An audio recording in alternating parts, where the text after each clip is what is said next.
Ernesto Zedillo Ponce de León is a Mexican economist and politician. He served as President of Mexico from the 1st of December 1994 to the 30th of November 2000. He is the last of the uninterrupted 70-year line of Mexican presidents from the Institutional Revolutionary Party. Since the ending of his term as president in 2000, Zedillo has been a leading voice on globalization, especially its impact on relations between developed and developing nations. He is currently director of the Center for the Study of Globalization at Yale University and is on the board of directors of Citigroup. Early life and education. Ernesto Zedillo was born on the 27th of December 1951 in Mexico City. His parents were Rodolfo Zedillo Castillo, a mechanic, and Martha Alicia Ponce de León. Seeking better job and education opportunities for the children, his parents moved to Mexicali, Baja California. In 1965, at the age of 14, he returned to Mexico City. In 1969, he entered the National Polytechnic Institute, financing his studies by working in the National Army and Navy Bank. He graduated as an economist in 1972 and began lecturing. It was among his first group of students that he met his wife, Nilda Patricia Velasco, with whom he has 5 children: Ernesto, Emiliano, Carlos, Nilda Patricia and Rodrigo.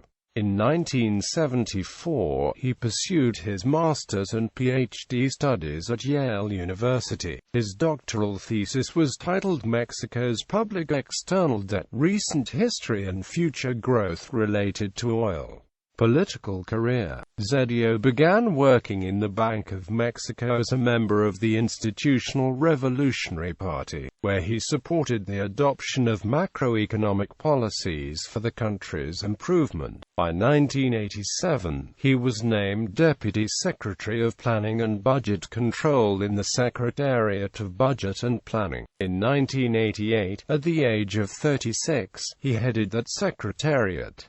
During his term as secretary, Zedillo launched of science and technology reform. In 1992, he was appointed Secretary of Education by President Carlos Salinas. A year later he resigned to run the electoral campaign of Luis Ninaldo Colosio, the PRI's presidential candidate.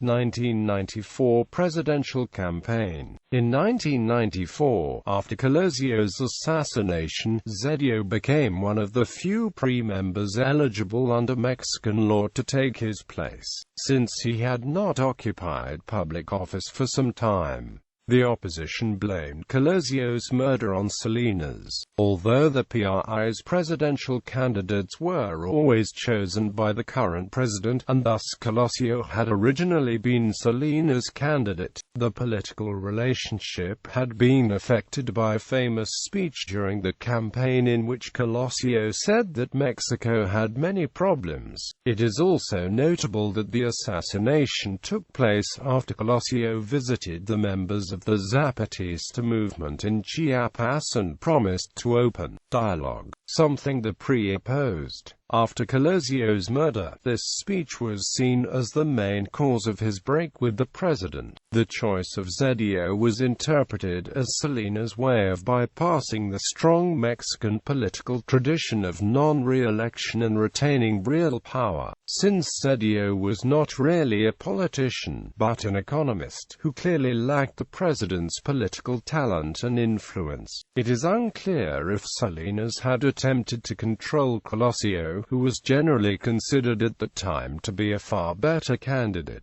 Zedillo ran against Diego Fernández de Ceballos of the National Action Party and second-time Cuauhtémoc Cárdenas of the Party of the Democratic Revolution. He won with 48.69% of popular vote, and became the last president to distinguish the 70-year PRI dynasty in Mexico during the 20th century. Presidency. A few days after taking office, one of the biggest economic crises in Mexican history hit the country. Although it was outgoing President Salinas who was mainly blamed for the crisis, Salinas claimed that President Zedillo made a mistake by changing the economic policies held by his administration. The crisis ended after a series of reforms and actions led by Zedillo. U.S. President Bill Clinton granted a $20 billion loan to Mexico, which helped in one of Zedillo's initiatives to rescue the banking system. At first, Zedillo was regarded by many as a puppet president, but any rumors of obedience to Salinas were silenced as soon as Raul Salinas, the inconvenient brother of former President Carlos Salinas, was convicted of murder. Zedillo's presidential motto was Bienestar para tu familia. His most enduring act of government was the creation of Progresa, a poverty-fighting program based on subsidizing the poorest families in Mexico, provided that the children went to school, later renamed Oportunidades by President Vicente Fox. Zedillo conducted an electoral reform, which lowered the influence of the PRI. In the 1997 elections, for the first time the PRI did not win the majority in Congress. Zedillo also privatized the state railway company, Ferrocarriles Nacionales de Mexico. This led to the suspension of passenger service in 1997. In 2000, Zedillo recognized the electoral victory of opposition candidate Vicente Fox before midnight on Election Day, paving the way for what seemed an unlikely change of power. For this reason, some PRI members consider him a traitor, despite an 11-point advantage for PAN, claiming that the election was too close to admit defeat so soon and that in any event, the concession should have come from the PRI's candidate, Francisco Labastida, and not Zedillo. Two massacres took place during the presidency of Zedillo, Aguas Blancas and Acteal. It was strongly suspected that top officers within Zedillo's cabinet were involved, but none of them were ever indicted.